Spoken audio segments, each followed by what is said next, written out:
Hello dear friends, subscribers and guests of my channel. In this video I want to show and tell you how to check Uber passenger rating. Please put your like, subscribe to my channel and share this video with your friends. And let's get started.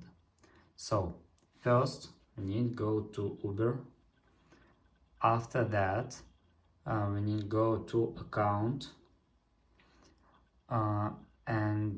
Here you can click on this rate button.